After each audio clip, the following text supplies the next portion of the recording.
Hello, everyone. Welcome to the program. I'm Denise Michaud, Chair of the Grown Ups Forum, and your host for today. Our program is Women's Stories about passion, purpose, and transformation in midlife. We are honored to have three successful professional women here with us today. They're going to share their stories with us, and they're going to share also ways for us to find our own purpose and passion. Our program is about an hour, and towards the end of the program, we're going to have a Q&A program or portion. So please make sure your questions are in the chat area. And now let me introduce our fabulous panel. Stephanie Odell is a personal stylist. She has a full service agency called Celebrate the Gray. She consults with companies to use real faces and stories to promote positive imaging of aging. And then we have Julia Lucia Reyna. She is a transformational coach. She incorporates brain science with intuition and body awareness. She is an executive coach with Women Leaders for the World, and her company is called Live Align. And last but not least, we have Dr. Barbara Mark. Barbara is a life strategies coach. She is a recognized expert on the stages of adult development and how these stages impact leadership in women. Her company is A Time of My Own. We are very excited to have you all. And so, Julia, why don't you get us started? Okay. Thank you, Denise. I am so honored and delighted to be here, to be invited to speak for the Commonwealth Club, and to be here with Stephanie and Barbara. So my story is about trusting your instincts. I was a pretty deep kid. Adults frequently called me an old soul, and I was fairly quiet, artistic, and I like to think and talk about things like the meaning of life. Even from a very young age, I felt I had a purpose, something really important to accomplish, and I was determined to figure out what it was. I truly labored and stressed about this effort for years, and I read many self-help books, and I journaled, and I pondered to no avail. I was also always out of sync with my friends. When they were in college, I was taking time off to work because I only wanted to study if I was passionate about it. And by the time I got back in school to pursue architecture and design, all of my friends had graduated and were on to their careers.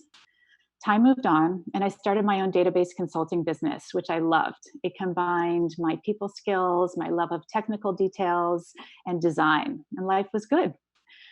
But then my friends started getting married and having children, and I was still approaching my mid-30s. That really began to bother me. It suddenly became very important to be doing and having what everybody else did and had. So I made that my mission. And by the time I was 39, I had what everybody else did: a husband, a house, a career, and two beautiful daughters. But there were problems, big ones.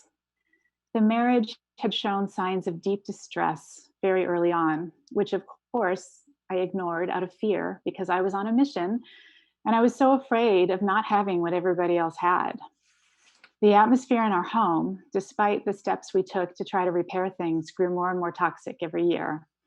And by my early 40s, I felt trapped and extremely powerless.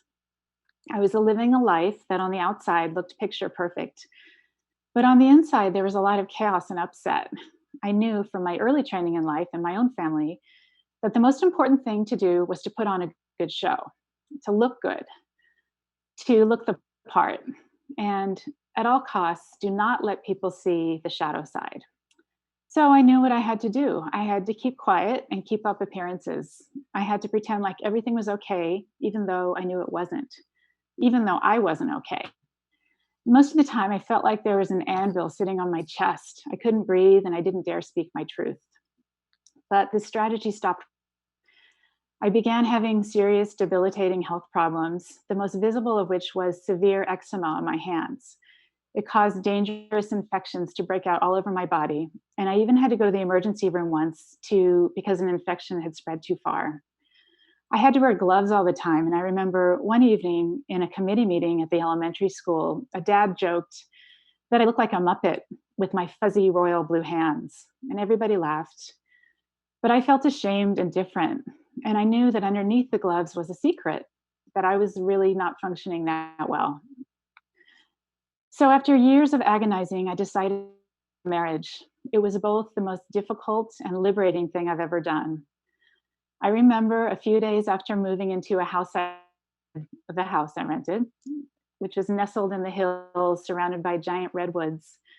Everything looked so vibrant and beautiful. It was as if I was Dorothy and the world had just gone from black and white to full color. I felt like I could breathe big breaths of air. And my hands, my trusty inner barometer, even returned to full health a few months later. A period of healing followed. And this was a time where I was able to slow down and listen to my own voice.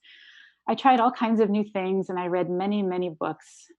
And one day I saw a Facebook ad that had an introductory coaching course. I had never considered coaching as a profession before, and honest, I didn't really know much about it at all. But I had a niggling feeling inside of me that told me to go for it. So I did. And plus, there was a money back guarantee. So I figured I could always get my money back if I didn't like it. So the morning of the class arrived, and I was running late, which always puts me in a self-defeating mood. Driving across the beautiful San Rafael Bridge, I thought, what the hell am I doing? It seems so random. I just wanted to turn around and go home. But I showed up. I was the last person in the door, and I took the last seat in a semicircle of 25 students, and I waited, holding my breath a little bit. And within the first 5 minutes of the class, I felt a rush of familiarity, and I smiled. I exhaled. I felt like I had come home. These people were all talking about things I loved. They were talking about purpose and the meaning of life and values and change and growth and human potential. I was in heaven. I felt enlivened and engaged and so excited. I felt like I had found my tribe. So obviously, I continued on with the program and I became a coach. And now I get to immerse myself in all of the things I love every day. And best of all, I get to guide people on their journeys of uncovering and upholding their truth, finding their passions, and most navigating change, whether it's change that they're choosing or change has been thrust upon them, sort of where we are now.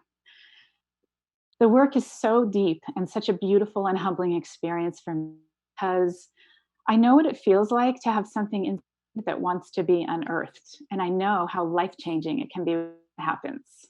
It's like the moment when a seedling pops up through the earth and then it just takes off. And it is such a thrill to see what that seedling grows into. What amazes me now is this. I spent so many years working so hard to find my purpose. And then through an astonishing lack of effort, it revealed itself to me. And all I had to do, and I say all, it wasn't easy, clearly, was tune in, figure out my truth, and then have the courage and find the support to act upon it.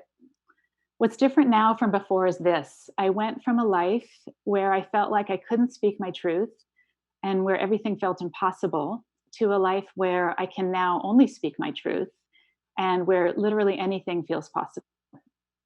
I turned 50 this past winter, and I no longer worry about being out of sync with others. And in fact, what I know now is that foremost, I need to be in sync with myself.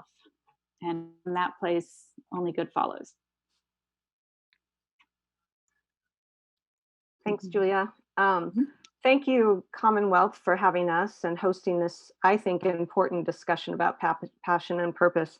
The three of us have had the last 3 weeks or so to talk, probably more than that. And we've laughed and we've cried. And I know how important it is for your women to really find themselves. And even midlife is even harder. And my journey started about 10 years ago. I was turning 48.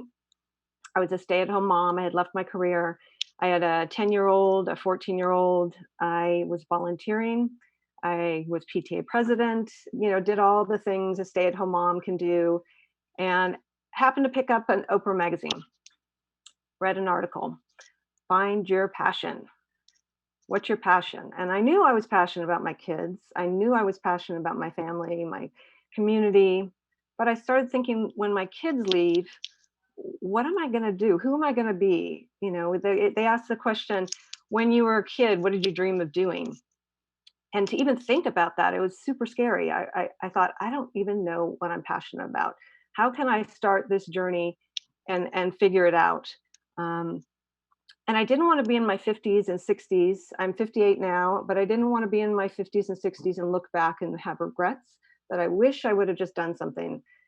And so I took one small step. I happened to run into a friend of mine that had gotten a job at Athleta, and she started talking about the store and the product. And I said, you know what, I'm going to get a part-time job there. And that was just, I had no idea where it was going to go, what was going to happen.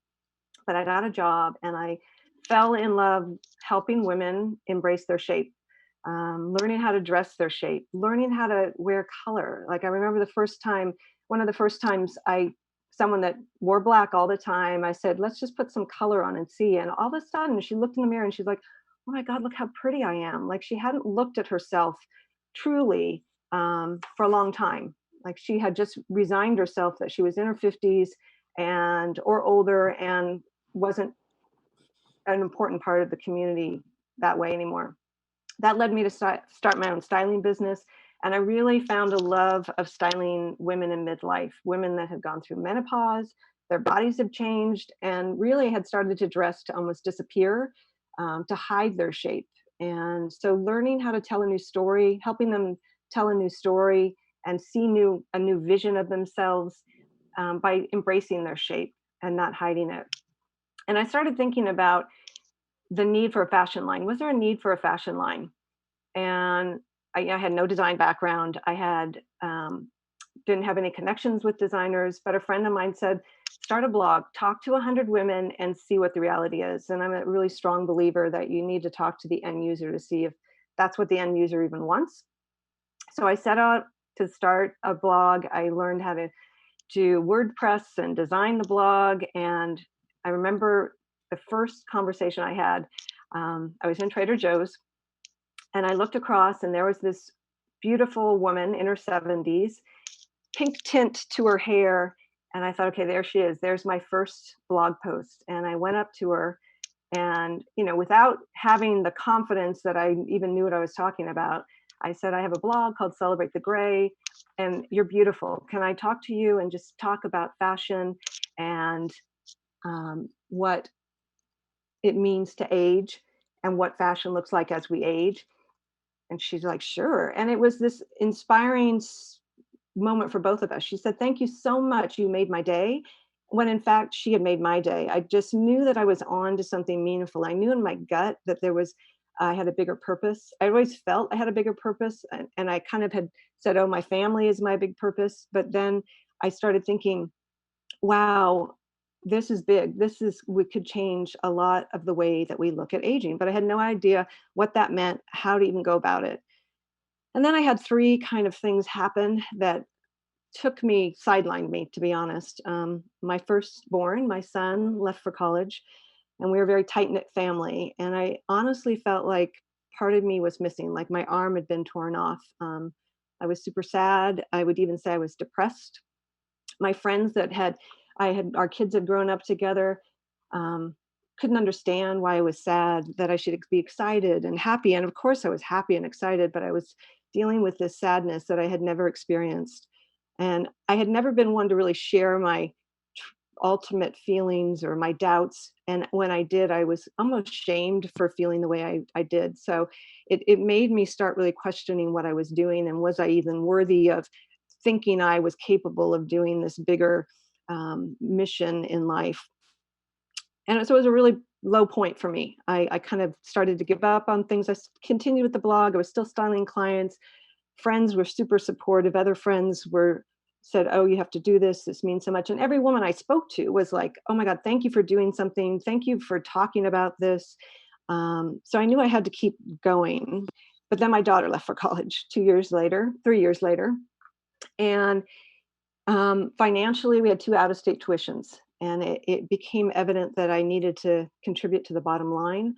I wasn't making a lot of money styling and not making any money on the blog, but felt like it was my part I needed to really step up.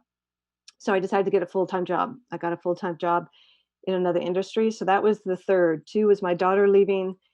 The third, I got a full-time job in a completely different industry. And within 2 weeks, I went, what am I doing? I'm miserable. I hated it. And I had to commit to myself. I said, you just need to see this thing through. So I committed myself to finishing the blog, finishing the website, and figuring out if there was real possibilities for Celebrate the Gray. So a friend of mine, Tracy, who donated her time, I finished the website and Tracy donated her time as a photographer, and we did a photo shoot with 6 of the women I had interviewed.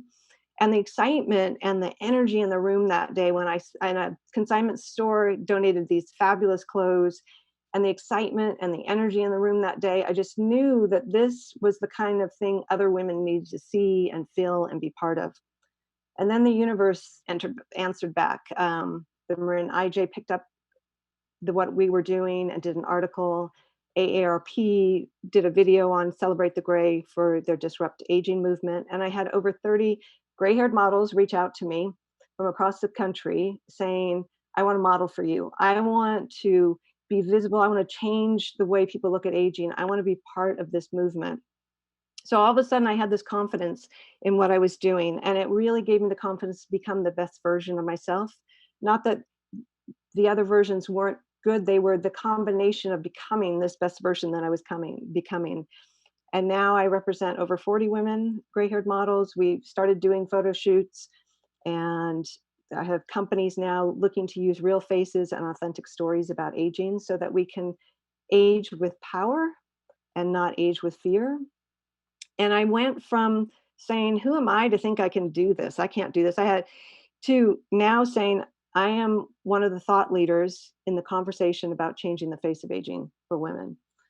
So gaining that confidence really changed my direction. Having my family and friends support me and push me along when I couldn't push myself along really made the difference. So that's my story. Thank you. Thank you, both Stephanie and Julia. I love hearing your stories as many times as I've heard them. I'm delighted to be here again at the Commonwealth Club and to be with Julia, Stephanie, and Denise.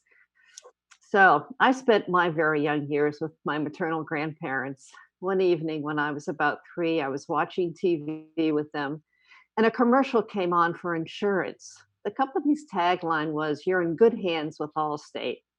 I had a strong feeling that I was being told I was in good hands with the universe. It was a kind of spiritual revelation for me, even at that young age, and it has remained a theme for me throughout my life. And like Julia, I was often told that I seemed like an old soul, wiser beyond my years. My grandmother and her sisters were constant companions during that time of my life.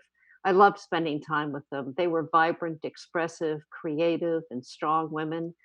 That figured strongly later in my life. Eventually, I put myself through college and started reading a lot about adult development, especially midlife. I became very passionate about it. So in my 20s, I was reading everything I could get my hands on about developmental theories and stories about women in midlife. I was particularly interested in Swiss psychoanalyst Carl Jung's theories about the 5 stages of adult development in midlife. I dove into his work and the writings of other Jungian authors. There was a strong spiritual element to all of the writings, and it spoke to me. It was then that I reflected on the fact that my grandmother and great aunts had been in midlife, and that further deepened my passion about it. I went on to and completed my graduate work with my doctoral degree in psychology. I was eventually drawn to the newly developing profession of coaching because of its grounding in positive psychology and its equalized power between the coach and the client. So I became an executive coach and a life strategies coach. I focused my work on professional women, working with women of all ages and at all stages of their careers. I really wanted to see more women at the leadership tables in all professional environments. Then, in my late 30s, perimenopause launched me into my own midlife journey. Oh, I was my own case study, an N of one in a midlife longitudinal study, paying attention to my experiences while suffering miserably from terrible symptoms. That went on for years. The universe seemed to be tapping me on the shoulder and saying, "This is important. Pay attention to this." And I just got married. So it was quite a time of learning about how to deal with growing as a professional, being newly married, and being a hot mess. When I arrived in my early 50s, I had a moment of crisis, what Carl Jung would have called the spiritual crisis of midlife. I felt that I was running out of time, that I wouldn't be able to accomplish everything that I wanted to, that I didn't necessarily feel like I was going to die, but it was that existential moment of becoming aware of my own mortality. It was a difficult time. A friend in her 70s poked a bit of fun at me. Actually, she poked quite a bit of fun at me, telling me that I had plenty of time, that I was still young, that I had all the time in the world. Then in my mid-50s, I decided to narrow my practice down to working with women in their 40s, 50s, and 60s, the three most dynamic decades of a professional woman's life and career. And I created my program, A Time of My Own. It was an incredible moment for me, a moment of giving myself permission to do the exact kind of work that I wanted to do, that I felt I was actually meant to do, to work with women in midlife, to support women in their midlife journey of self-reflection, revisiting their sense of purpose, providing guidance and coaching as they move through their career and life choices. Professional women encounter so many challenges at midlife: ageist roadblocks, work-life integration, crises of confidence, not the least of which dealing with menopause in the workplace, something that every single woman faces at some point in her life to a greater or lesser degree, and it is so poorly addressed in our culture, especially in the workplace. I realized that I was now a woman, like my grandmother and great aunts, who had inspired and mentored me when I was younger. I had arrived at the moment when I could be like that of those other women had been for me. And the timing, now as I near 70, I realize that I have all the time in the world, and I still have so much to do. Thank you. Well, thank you all. That's so inspiring, and I'm sure everyone out there can relate in some way to, one of your stories. So that brings me to some questions of my own, and this is for all of you, if you choose. So the first question, why don't we start with Julia, is during your journey, what was the greatest test that you had, and what would you say helped to carry you through that? Wow, start with the big one, right? I think the hardest test, it's the test that I face, and it's the test I would say that every single one of my clients faces, which is listening to my own voice and keeping that forefront despite what other people outside of me say. There's always people outside. There's people in my family who don't support me the way that I would like to be supported. There's people who knew me way back when, and having an idea and conceptualizing myself as something different and something completely new. It's a vision you really have to hold tightly. So I think what helped with that is surrounding myself with people who are aligned with what I'm doing. I gained a couple of different new tribes throughout this process. The first was sort of women who had a more spiritual bent, and that was a place where I could talk about ideas and things I'd read. And then the coaching world have the same interest. So yeah, I mean, you don't have to give up everybody you know, but I think having people who get you into where you're trying to be is a really helpful thing. helped me. Yeah. What about you, Stephanie? I want you to repeat the question because my brain went. Can you repeat the question for me? What was your greatest test throughout your journey, and what would you say helped to carry you through that? So my greatest test for sure was my own self-doubt and my own getting in my own way, questioning who am I to think I can do any of this? And what carried me through was my kids coming home from a concert and saying, "Oh, Mom, I wish you would have been with me. There was a gray-haired pro-ager there. You would have loved to talk to her." And just knowing that things, I was changing my kids' way they looked at aging. Like that was so powerful to me. And the other thing was these women that I was meeting and them saying to me, "You made my day." I just felt like these, selfishly too, right? Because I'm going to be that woman in 10, 20 years. I want to be noticed for who I am and not put limitations on what I can't do anymore. So the women I met are so inspiring. And then my kids, my family, my husband, who constantly sends me articles about, "Oh, have you read about this person? Oh, you should check out this website." And just the belief and the, again, what Julia was saying, these people that saw this version of yourself that you saw and gave you the confidence to kind of follow through on becoming that person.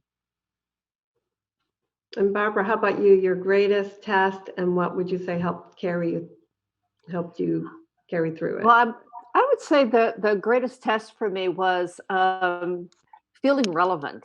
I was focusing on an area of coaching and again, a relatively new profession when I got started in it. And that was focusing on women in midlife and addressing issues of ageism in the workplace, and addressing particularly issues around menopause in the workplace. It was a challenge. And what carried me through, because nobody else was doing that. And what carried me through was being so incredibly passionate about the work that I was doing. I was very strongly committed to the work that I was doing. And the women that I worked with gave me the feedback that indeed I was doing just the right thing. Women were so grateful that I was able to help them to identify what was going on in terms of ageism that they were experiencing and tactics for addressing that. And also how to deal with menopause. I mean, a lot of them didn't even know what perimenopause was and didn't know what to expect and didn't understand when symptoms were hitting them and what to do about them. Yeah, and of course, the other things that carried me through was my husband is my biggest cheerleader.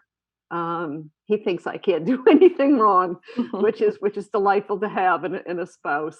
And also grounding in my meditation and my spiritual practice. It's a daily activity for me to spend some quiet time listening to that still voice inside of myself. So you must have had some role models.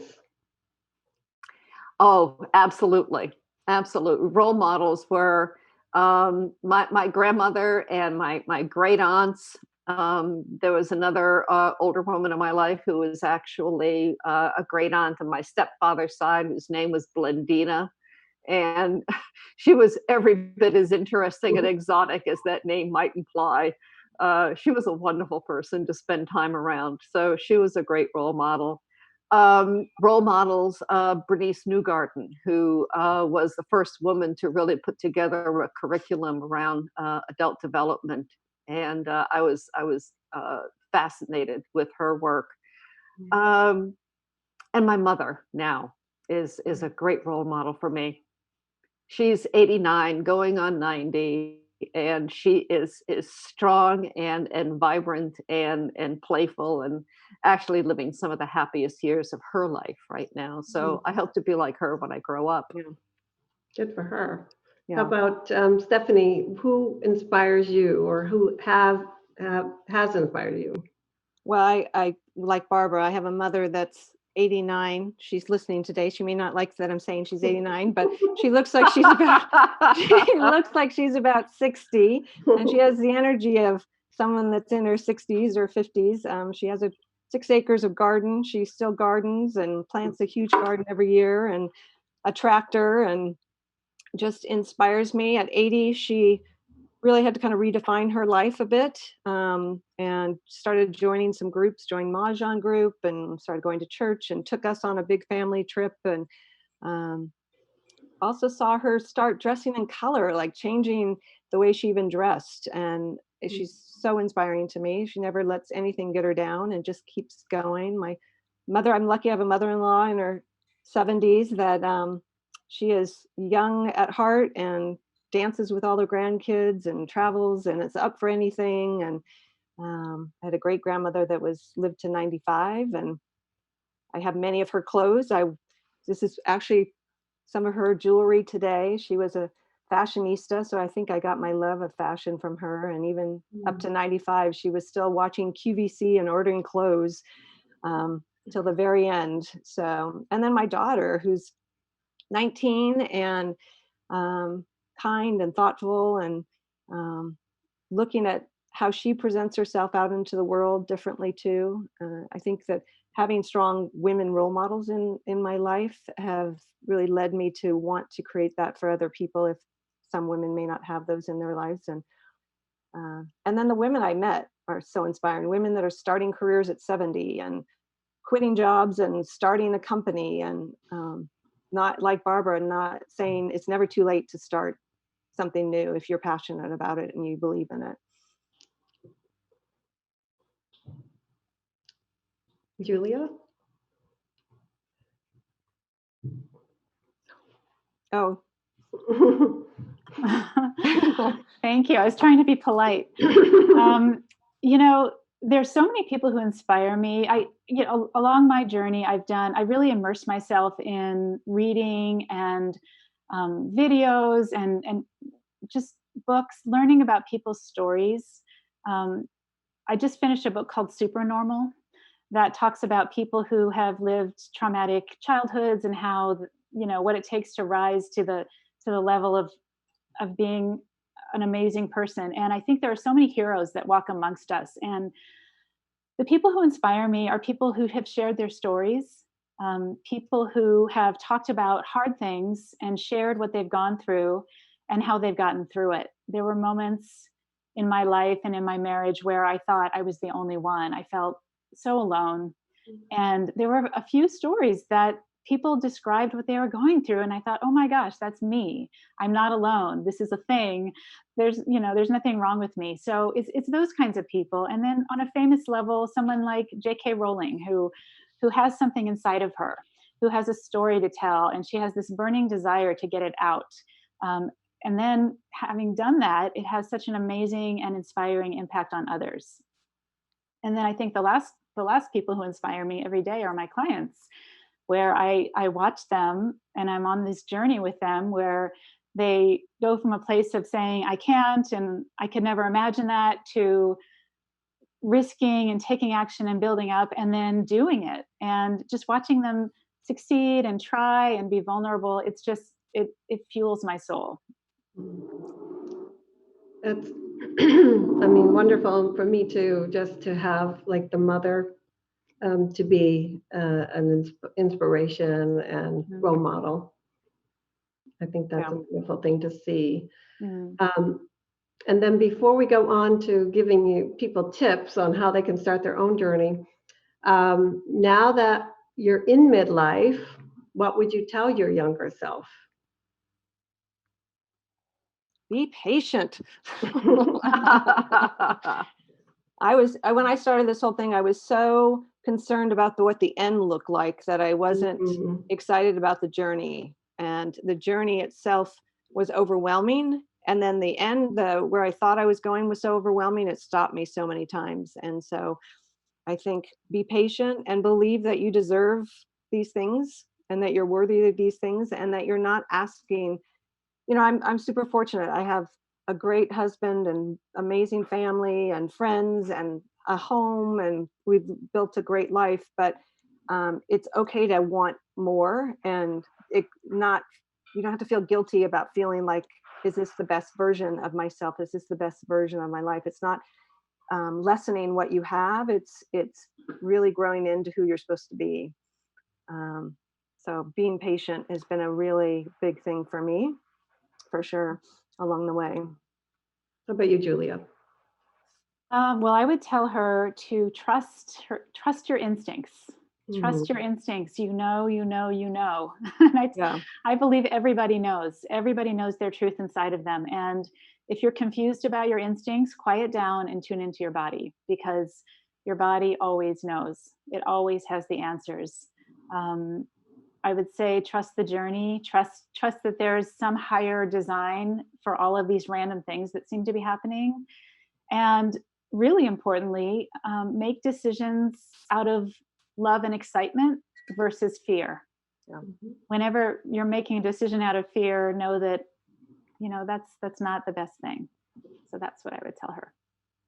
And Barbara, how about you and your younger self? I would tell my younger self, hang in there, it gets better.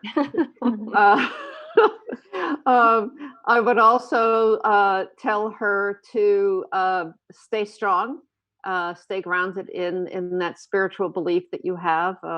Practice your meditation on a regular basis. That will support you. That will keep you strong. And to truly believe in yourself. Really believe in yourself. Be your own best advocate. And I can't wait to hear what my 90-year-old self is going to say to the person I am now. I think, Julie, you're so right about the gut. So many times we know in our gut what we need to do, and it's our stories in our head or the stories of others are telling us, stop us. So I think that learning to really listen to what your gut's telling you. I mean, I told my kids that forever, like, listen to your gut. When they're going to go out and be with friends, I'm like, well, if your gut tells you this is wrong, it's wrong. So you need to come home. So same thing, like if your gut is saying, when I talk to women about aging and positive aging, I get filled up. It's never, it's an ease. It's a conversation of ease. And it's just, when you're on the right path, and the gut is such an important guide for that we sometimes let our stories guide us away from. So I so believe that and agree with you on that, Julia. Yeah. Well, thank you for all that. And so for people who are starting their journey now, what tips and suggestions that you have and how they can start? I always say tune into friends, because friends see things in us that we don't always see in ourselves. It was interesting working with Julia and Barbara on this talk, because they saw things in me that I didn't realize. And I think friends that have known you for years also see things in you that you might not realize. So that's a really good barometer to get started. Do a vision board. I always believe a vision board, pulling things from internet and putting together a vision board really will give you some direction that you may not even be aware of that you're interested in. What else do we talk about, you guys? We've talked about this a lot. I have a lot of Hire ideas. a coach. Barbara and Julie, hire a coach always helps. One of the things that I would say is to make sure that you're really listening to that still voice inside. I want to agree with Julia, there's an incredibly strong intuition that we all have. And it's so, we learn so much by listening to that still voice inside of ourselves. And so to be quiet and allow that to come to the surface. And I love everything that Stephanie suggests about, how to use external opportunities to explore things. I love vision boards. Those are a great activity. And also to take a journey back into your childhood and explore what were the things that were fun for you to do? What were the things that you were intrigued with when you were a little girl? And remind yourself what your interests were, what was fun for you. Yeah, part of that article I talked about in the Oprah magazine, that was one of the things. What did you dream about when you were a kid of doing? What kind of magazines do you gravitate towards? What kind of shows do you watch? What's one thing that you would not ever give up? Those are really good indicators of where your passions and purpose lie. I think getting parts of joining meetups There's all kinds of community groups. There's a new there's a new group for over 50 women that you can meet other women, just talking to people and putting it out in the universe is amazing what happens when you say to somebody, I want to figure out what I'm passionate about, what my purpose is, and I have no idea what that is. Like all of a sudden you'll talk to someone and go, wow, that's super interesting. I want to explore that a little bit. And it kind of takes you on a journey, and that journey may be a short road, but it may open up another road. So it's kind of just being aware of what the universe is giving you. Do you have any suggested meetup groups for people? Well, Revel's a great new organization. It's revel.com, hellorevel.com, and it's for women over 50. And it's all about learning from each other and gathering. I've become the three of us actually are involved with Revel, and it's offers a lot of dynamic learning and social opportunities. So it's an easy way to get your brain thinking about things.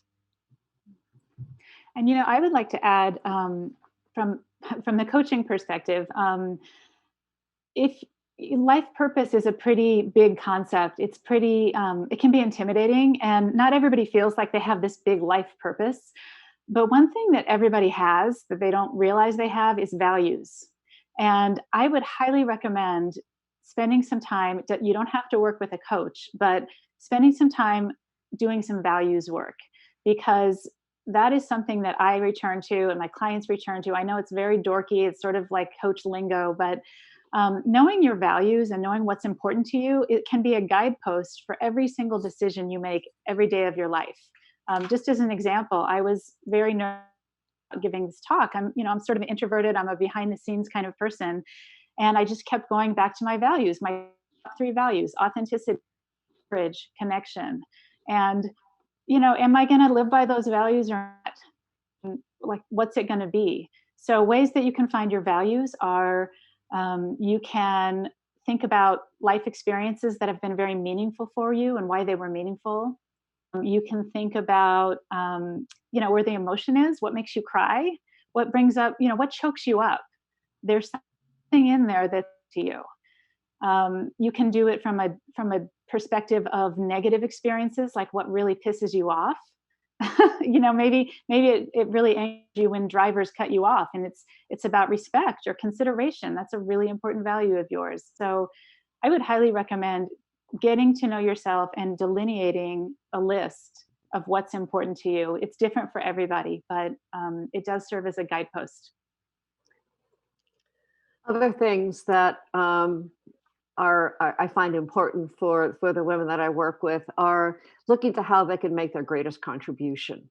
What's meaningful for them? What is it they want to bring to the world? What is it they want to bring to the organization that they work within? And then as women look to the possibility of retiring, they want to look to what they want to contribute to the world after their professional work, or maybe they want to do a different kind of professional work. What is it that they want to bring to the world? What gift do they have that they want to share? And so many of us as women want to make the world a better place. And so I believe that every woman has inside of them a gift to bring to the world. And how do they want to go about doing that? I think, Julia, can I just make one point too about Julia? That's such a good point about the overwhelmness of finding your purpose, your passion. That it says maybe it's volunteering for an organization, maybe it's spending more time with your grandson or granddaughter. It doesn't have to be this big shaking the world up kind of thing. It's if it fills you up and gives you purpose in your daily life, I think is just as important.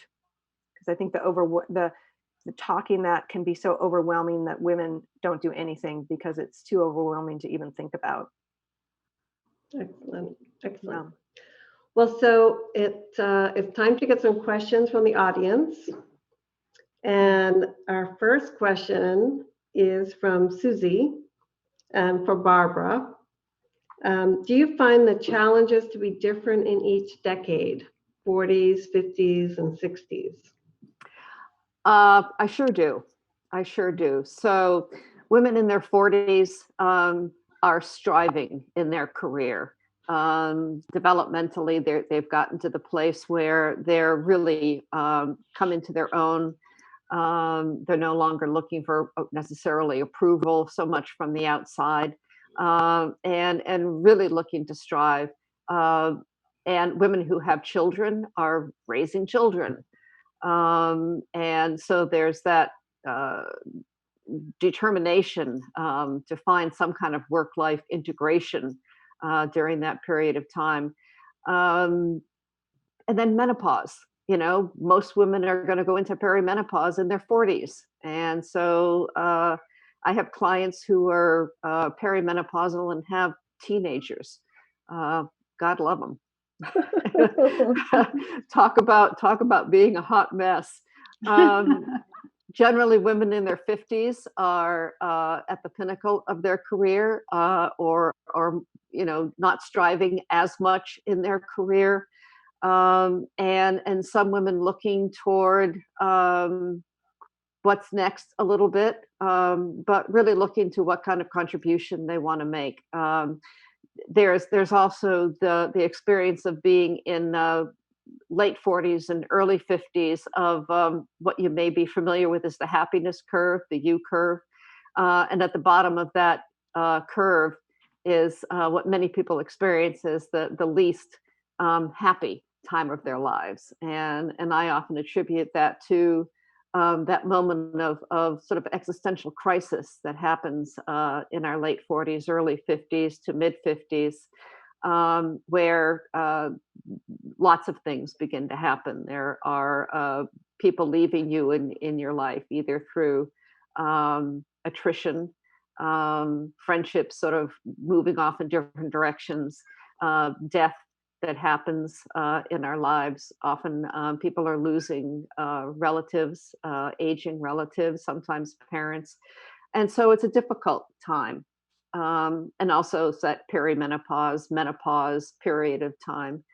And then as women move into their 60s, again, they've reached a point developmentally where they've become more settled within themselves, more sort of self-accepting and appreciative of all that they have and all that they bring to the world. It's a time of self-reflection and self-acceptance, where everything sort of comes together of a piece. And a lot of the women that I work with are looking to what's next in their lives. What do they want to do? And maybe it is volunteer work, maybe it's some sort of philanthropy, maybe it's some manner of artistic expression.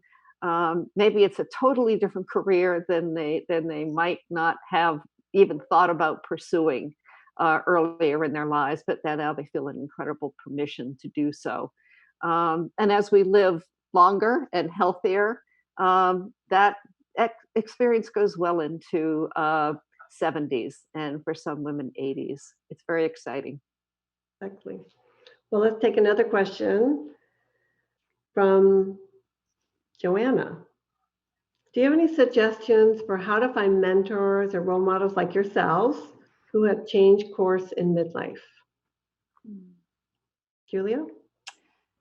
I would say find a subject matter or some kind of a place that you're interested in pursuing, and start getting to know people there.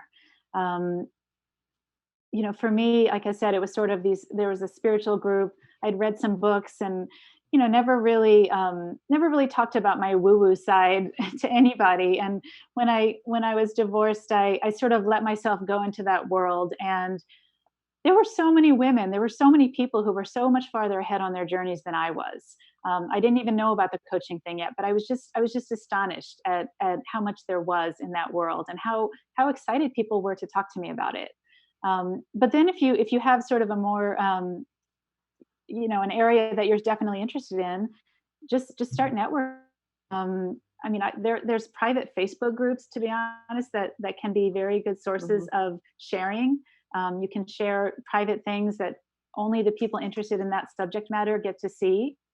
And I've actually gotten a lot of support in many areas from those kinds of groups. Yeah. Just a couple of ideas. There's a couple, the What Women is a really good Facebook group. It's a closed group, and once you join, but it's a place where you can just post a question. I've started menopause and I don't know what this is all about. And so women will support you and help you. And there's also Pretty Women. I don't have it, but I'm happy. Anybody that wants to contact me, I'm happy to help. And I agree with the Instagram, go on Instagram or Pinterest. And if there's people that inspire you, reach out to them. I have learned it doesn't hurt to ask. You never know what somebody's going to say. And I will direct message anybody. And I've been astounded at the people that say, yeah, I'll talk. When I was building the modeling agency, I reached out to all the gray-haired models I could find, the famous ones in New York, and 90% of them talked to me and told me what they were making, how it worked.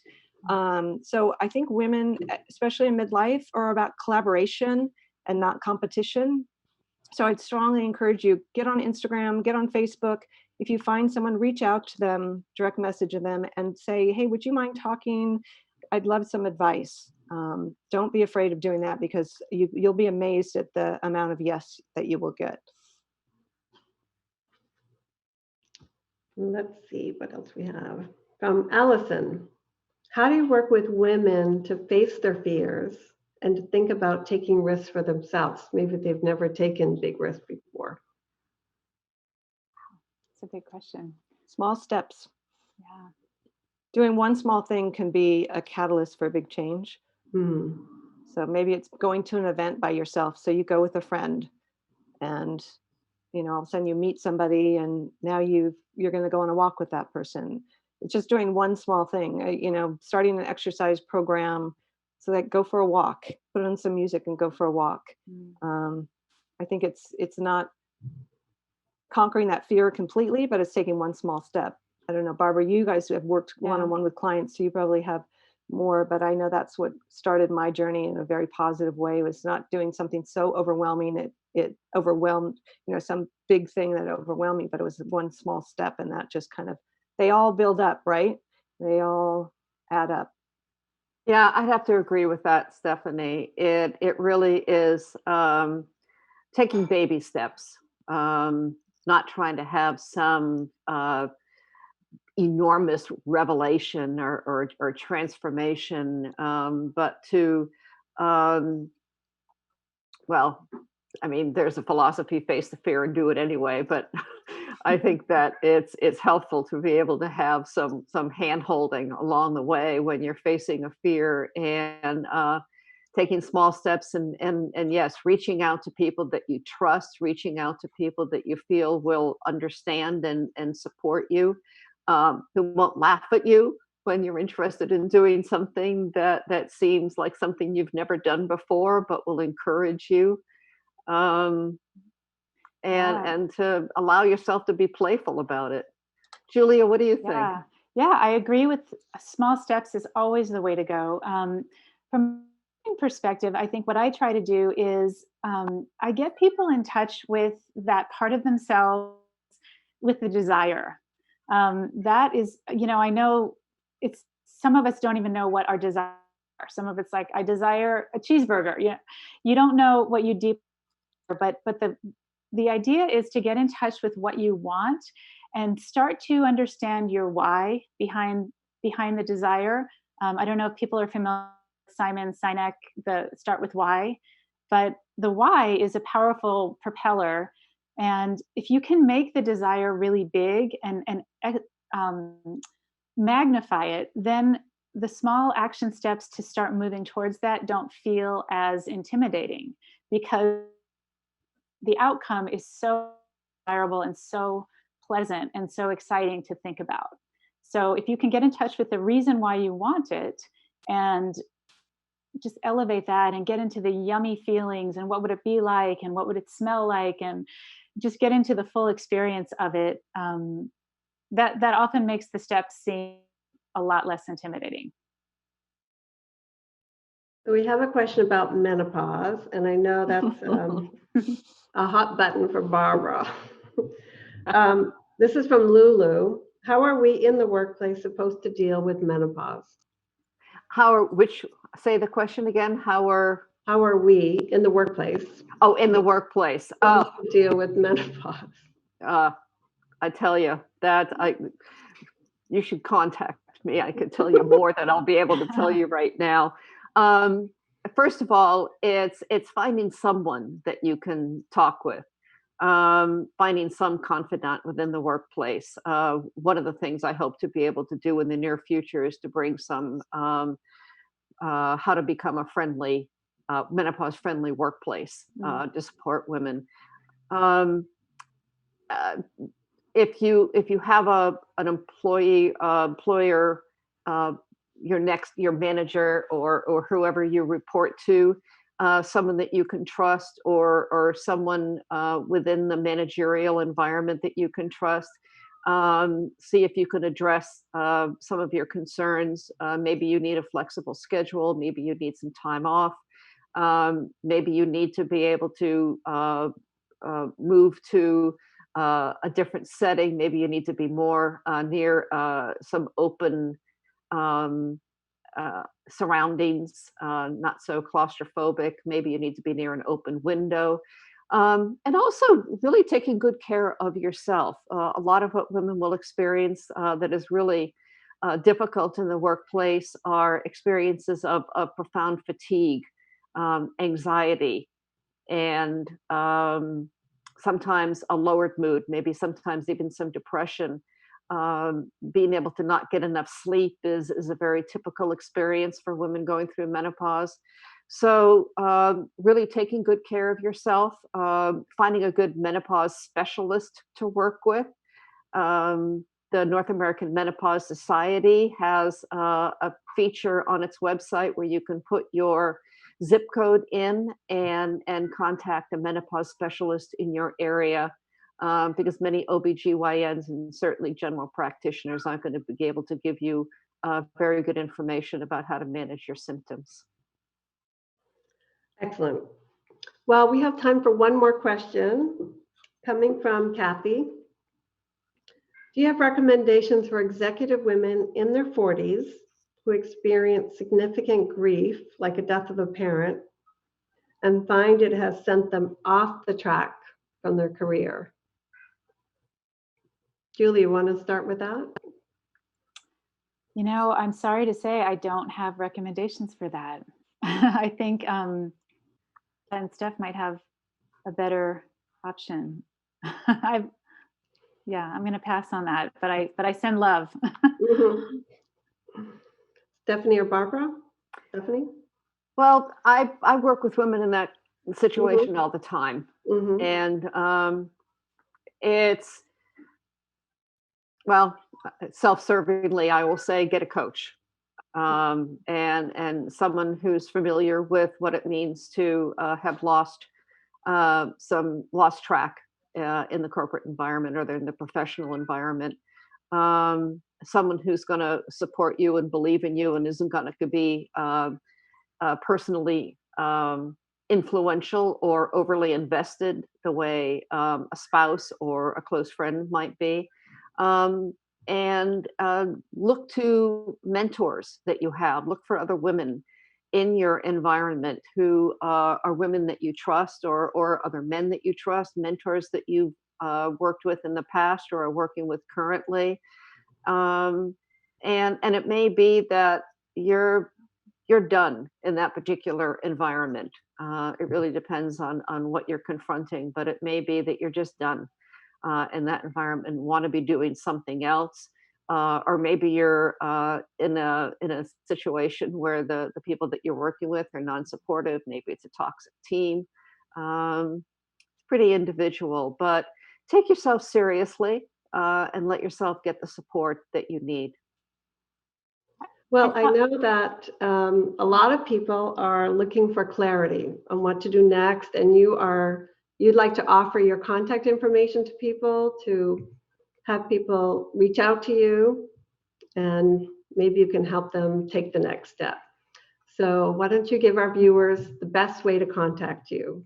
Why don't we start with Julia? Well, I just want to say one thing about the grief. If I may, I thought of something. I just want to say, emotion is such a beautiful part of being human, and it is such a part that I think our culture encourages us to bypass. and to move through and to stuff down. And so to anybody who's grieving, especially now, there's so much loss, to really give yourself space to feel all of those feelings and to experience them, because that's how they move through us. And, that's what makes us human. That's what makes life rich. So don't bypass the grief. That would be my advice. And anyone who would like to contact me, my website is livealigned.net, livealigned.net. Perfect. Thank you. Stephanie? Thank you. My website is Celebrate the Gray, and gray with an A.com. And please reach out to me if you've gone through menopause and your body is not the body you remember and you need help dressing it, or if you are gray and you want to model, or you have someone that has inspired you and think I should reach out to them. I would love to help in that way. And also, if you're starting your journey and just want to talk to somebody, I love talking to women and helping them just get clear on how to start and not be so afraid by the whole process. Excellent. And Barbara, how do the people get a hold of you? Sure. My website is atimeofmyown.com, and I can be reached at barbara@atimeofmyown.com. Perfect. Thank you so much, you ladies. It's been wonderful, inspiring to hear your stories and your advice. Our thanks to Julia Lucia Reyna, Stephanie O'Dell, and Dr. Barbara Mark. That concludes our program here at the Commonwealth Club. Thank you for watching.